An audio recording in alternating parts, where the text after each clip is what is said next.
Bonjour tout le monde, on se retrouve encore pour une vidéo en solo.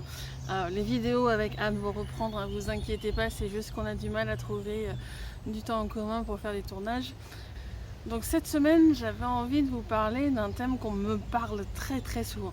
Mais qui est-ce que je peux appeler dans le subtil pour faire telle demande ou telle demande ou telle demande? C'est vrai que dans la société dans laquelle on est aujourd'hui, les personnes ont tendance en fin de compte à se référer un peu à la religion catholique parce que moi je suis en France et en France c'est un peu la culture, la religion catholique, et donc du coup on prie telle personne pour ci, tel archange pour ça ou tel saint pour encore autre chose.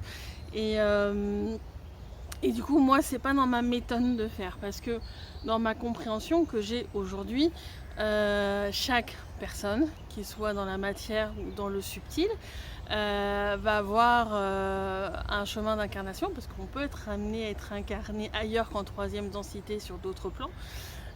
Pour moi, en tous les cas, hein, ça reste ma vérité. Et du coup, chaque personne a un chemin d'incarnation, des choses qui, en fonction de là où il est, sur le plan qu'il est, etc., en fin de compte, a à expérimenter, et donc a aussi différents apprentissages, comme nous, à expérimenter.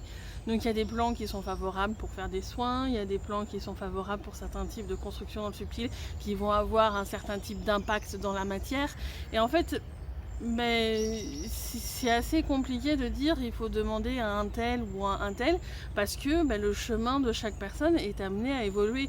Comme nous, quand on apprend quelque chose, à un moment donné, on a assez appris dans un certain domaine et on va apprendre dans un autre domaine pour éviter de nous ennuyer ou plein de choses. À un moment donné, nos centres d'intérêt évoluent.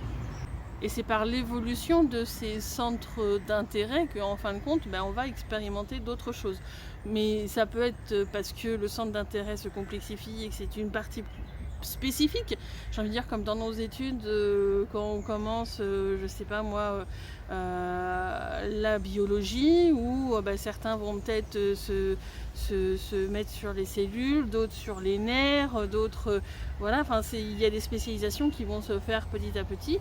Et dans le subtil, on va expérimenter différents domaines aussi. Donc, quelqu'un qui va être amené à faire un soin sur quelque chose ou à travailler en tant que, je sais pas moi, guide dans la matière, mais pour nous aider dans la vie quotidienne, à trouver une place de parking ou autre chose, un guide qui est spécifique pour la spiritualité, pour les soins.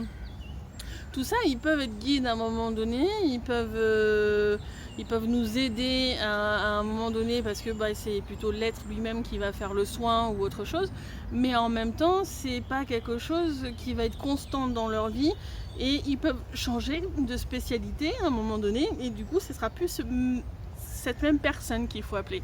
Et donc c'est pour ça que dans le subtil, en fait, il y a des grosses structures qui existent. Donc j'avais déjà un peu parlé des réseaux de connaissances, des réseaux de justice. Justice, je vous en parle même très souvent. Mais il y a plein de réseaux différents, et notamment il y a des réseaux qui sont là pour traiter toutes les demandes que l'on va avoir. Notamment, le réseau de justice licite va aller voir ce réseau qui s'appelle FOFO ou FOCOHO. Il y a les deux. Ça dépend des spécificités. Ils vont aller voir ces réseaux-là pour dire là j'ai besoin d'un être qui a cette capacité, dont je peux lui transmettre ce type de mission, parce que dans cette demande de justice que l'on a eue, il faut rectifier ci ou ça, etc. Mais nous, dans la matière, en fin de compte, c'est la même chose. Il faut que notre être aille voir, en fin de compte, des réseaux spécifiques qui sachent, en fin de compte, quel type d'être. C'est difficile, j'ai envie de dire used to tout à chaque fois. Dans le subtil, un net, ça s'appelle un used to tout. Donc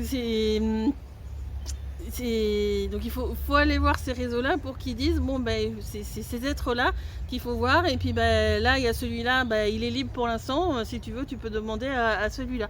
Et donc il y a des réseaux dans le subtil qui le font. Alors me demander c'est difficile, je vais l'expliquer aux parties de votre être en langage sacré sur la fin, mais en français, expliquer comment accéder à ces réseaux, c'est intraduisible en français. Il faut aller sur ce plan, il faut faire ce type de demande, etc. c'est pas en français, j'ai pas les mots adéquats en français, donc je vais vous l'expliquer en langage sacré pour différents domaines pour que votre être puisse le savoir, mais en soi c'est plutôt pour vous dans la matière. Si jamais à un moment donné vous avez l'intention, vous avez envie de faire une demande spécifique dans le subtil, vous en ayez l'intention, faut en avoir l'intention, simplement l'intention, ou alors demander à votre partie de retraite, est-ce que vous pouvez faire cette demande-là pour avoir cette aide ou ce soin, etc. Et à partir de là, vos parties subtiles de vous, ce que j'appelle les parties d'être, vont faire les demandes au réseau adéquat, mais c'est pas à nous dans la matière de faire une demande à un être spécifique. Pour moi, dans ma réalité. Donc maintenant je vais vous l'expliquer en langage sacré. Donc ceux qui ne veulent pas écouter les langages sacrés, je vous conseille d'arrêter là. Alors pour rappel, tout ce que je dis, tout ce que je fais est constamment revérifié par la justice licite dans le subtil. Donc même si ce langage-là n'est pas compréhensible directement dans la matière, ce que je vais dire est dans le respect pour chacun de ceux qui vont l'écouter. Moi dans ce que je demande dans une vidéo explicative comme ça par exemple, c'est qu'il n'y a aucun système qui s'intègre à l'intérieur de votre être parce que je vais parler ce langage-là. C'est juste une description de ce qui se passe dans le subtil et ça ne doit pas avoir un effet autre que du renseignement pour vos parties subtiles. Voilà. Donc les explications. Akaoko manaka ita nakama o kono manakara ina akama o kono manaka ita o totoko paka o manakara anakama o ishaka onai inaka homa naka hanakai hina hoko ishaka o manakara ta ono manakara o manakara hita anakama ho tototo ho toko no manakara ita na manakai ono kuma naka hi ka ha ka hoko ho ishaka o manaka o to ko to ono manakara ita manaka ono ko manai inaka o to ka hata hiha ka ho shoko manaka hita ino kama hanaka hita inaka hono ko manaka hitai. Onaka oto koro oma kana inaka manaka oto toko manakara hita hotototo. Ishaka ma kata o ka oma ka ana ka hata hikaho inamana oto toto ko pakarana kara anakara ta ita manakara ho.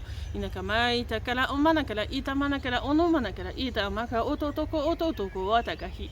Shoko ho paha ka hita ho inaka o manakara imanakara ono manaka ita oto toko manaka hita ono koma hata ha.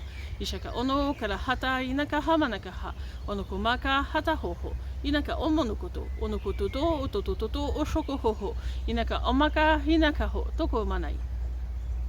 Voilà. Donc, je pense que j'ai fait à peu près le tour de tout ce que j'avais envie de poser, d'expliquer dans cette vidéo. Si jamais vous avez d'autres questions, n'hésitez pas à les mettre en commentaire. Des remarques ou autre chose, n'hésitez pas à les mettre en commentaire. Je répondrai dès que j'aurai le temps. Voilà, et j'espère que cette vidéo vous aura plu. Et je vous dis à très bientôt. Au revoir.